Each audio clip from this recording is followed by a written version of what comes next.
अस्सलाम वालेकुम नाज़रीन, जिस तरह इंतखाबात से पहले जोर शोर होता है, एक माहौल बना होता है, अब माहौल नहीं बना। इस पर हामिद मीर ने हकाइक से पर्दा हटा दिया। इसके अलावा नवाज शरीफ जिस तरह से अपना रंग बदलते हैं और बूट पॉलिश करते हैं, इस पर हामिद मीर ने बड़े इंकशाफात किए। आइए पहले उनकी गुफ्तगू सुनते हैं, फिर इस पर बात करते हैं। जो अभी तक जोशो खरोश नजर नहीं आया, उसकी बड़ी वजह यह है कि ये इलेक्शन जो है ये दरअसल अक्टूबर नवंबर 2023 तक होना था, 60 दिन या 90 दिन के अंदर, तो वो तो हुआ नहीं।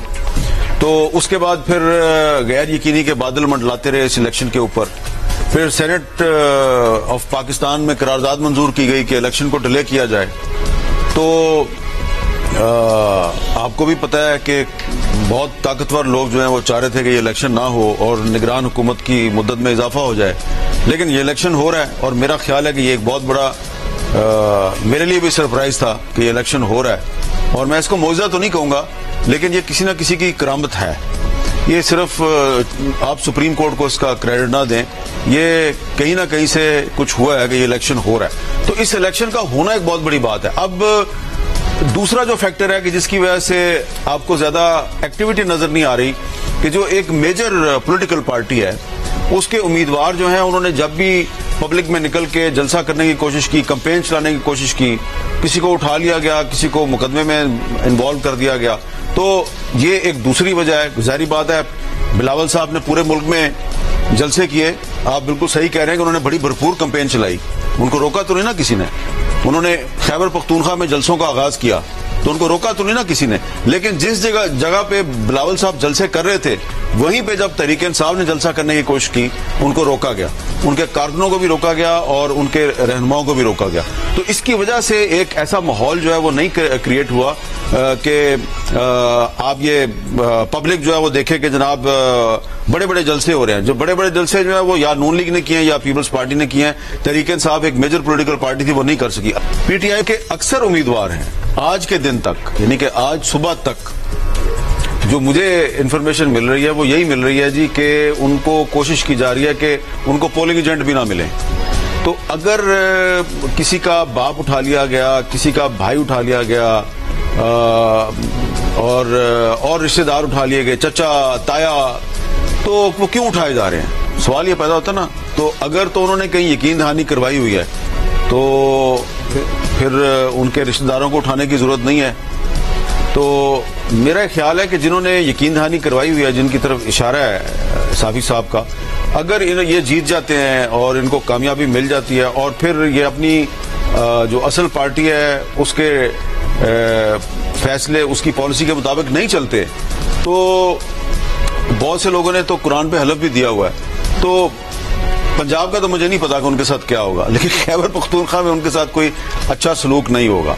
तो इसलिए हो सकता है कि कुछ उम्मीदवार जो हैं उन्होंने सिर्फ इलेक्शन लड़ने के लिए कि हमें इलेक्शन लड़ने दिया जाए, उन्होंने कोई ना कोई यकीन दहानी करवा दी हो। लेकिन अगर उन्होंने कोशिश भी की कि वो अपनी पार्टी को धोखा दें, तो मुझे समझ नहीं आती कि फिर वो दोबारा पब्लिक के पास कैसे जाएंगे। अब अक्सर लोग कह रहे हैं जी नवाज शरीफ साहब वजीर आजम बनने वाले हैं, तो जिस तरीके से वो वजीर आजम बन रहे हैं तो इसमें किस्मत का तो ज़्यादा किरदार नहीं है। इसमें तो किरदार ये है कि आप पावर पॉलिटिक्स में अपना जो नज़रिया है या अपना जो स्टांस है उसको आप बार बार चेंज करते हैं हालात के मुताबिक। कभी आप एंटी स्टैब्लिशमेंट बन जाते हैं, फिर आप प्रो स्टैब्लिशमेंट बन जाते हैं, फिर आप एंटी स्टैब्लिशमेंट बन जाते हैं। और ये सिर्फ नवाज शरीफ साहब नहीं करते, ये पीपल्स पार्टी भी करते रहे हैं।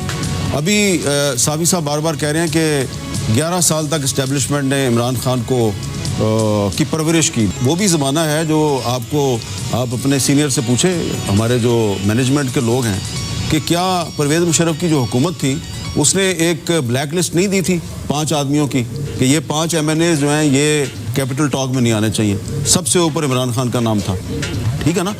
तो इमरान खान साहब जो हैं वो परवेज़ मुशर्रफ की मुखालफत करते रहे। नवाज शरीफ साहब वो पहली दफ़ा वज़ीर आज़म बने थे 1990 में, दूसरी दफ़ा वो वज़ीर आज़म बने थे 1997 में, तीसरी दफ़ा वो वज़ीर आज़म बने थे 2013 में। तो वो जब वज़ीर आज़म बने तो मुस्लिम लीग नून की हुकूमत पे भी बहुत से लोगों का एतराज़ है, मीडिया के लोगों का भी एतराज़ है। इनके दौर में भी मीडिया के साथ बड़ा जुल्म ज़्यादती हुआ। इसके बावजूद जब इन पे मुश्किल वक्त आता है तो हम लोग इनके साथ खड़े हो जाते हैं। कभी आपने मुझे नहीं देखा कि मैंने बताया हो कि नवाज शरीफ ने मेरे साथ क्या किया, अपने सामने बैठा के मुझसे क्या मुतालबा किया, मैंने इनकार किया तो फिर میرے چیف ایڈیٹر کے ساتھ کیا ہوا، یہ میں نے کبھی نہیں نہ بتایا. ہمیں اس وقت کہا جاتا تھا کہ یہ وہ پاکستان کی خاطر کر رہے ہیں، ٹھیک ہے نا. تو ہم بھی پاکستان کی خاطر اس طرح کے کمپرومائزز کر سکتے ہیں، لیکن ہم سے توقع کی جاتی ہے کہ نہیں تم لڑتے رہو اور ہم سودے بازیاں کر لیں. تو آپ کریں، ہم لڑتے رہیں گے. لیکن مجھے لگتا ہے کہ مسلم لیگ نون نے اپنی ماضی کی غلطیوں سے کچھ نہیں سیکھا، اور پیپلز پارٹی نے تو بالکل ہی نہیں سیکھا، کیونکہ پیپلز پارٹی جو ہے وہ اب جس طریقے سے وہ کمپرومائزز کر رہی ہے اس نے تو سارے ریکارڈ ہی توڑ دیے ہیں. تو یہ پاور پالیٹکس کر رہے ہیں. انہوں نے اپنے انتخابی منشوروں میں عوام سے جو وعدے کیے ہیں یہ ان پہ عمل درآمد نہیں کر سکتے. میں نے پہلے بھی مثال دی تھی کہ بلاول صاحب کہہ رہے ہیں کہ میں سیاسی قیدی رہا کر دوں گا، ان کے پاس اختیار ہی نہیں ہے. تو لیکن وہ اپنے ساتھ ہونے والا جو ظلم ہے اس کو بیان کرتے ہیں، اس کی بنیاد پہ سیاست کرتے ہیں، اپنا بیانیہ بناتے ہیں. تو اچھی بات ہے کہ آج انہوں نے یہ بات کر دیا ہے کہ میں نفرت اور انتقام کی سیاست ختم کرنا چاہتی ہوں.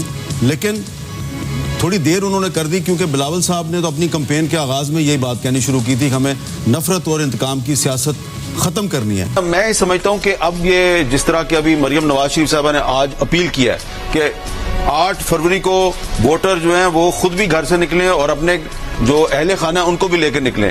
پیپلز پارٹی بھی یہی کہہ رہی ہے، پی ٹی آئی بھی یہی کہہ رہی ہے.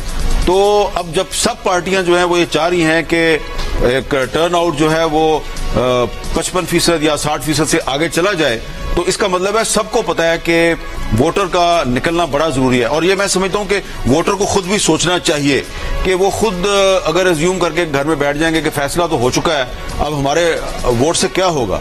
میں یہ سمجھتا ہوں کہ اگر آپ کسی بلوچستان کے دور دراز علاقے میں بیٹھے ہیں، آپ ساؤتھ پنجاب کے دور دراز علاقے میں بیٹھے ہیں، تو آپ یہ مت سمجھیں کہ آپ کے ووٹ کی کوئی اہمیت نہیں. اگر آپ پولنگ اسٹیشن پہ پہنچ کے اپنے مرضی کے امیدوار کے انتخابی نشان پہ ٹھپا لگا دیتے ہیں، ہو سکتا ہے کہ آپ کے ایک ووٹ سے ہی بہت بڑا فرق پڑ جائے.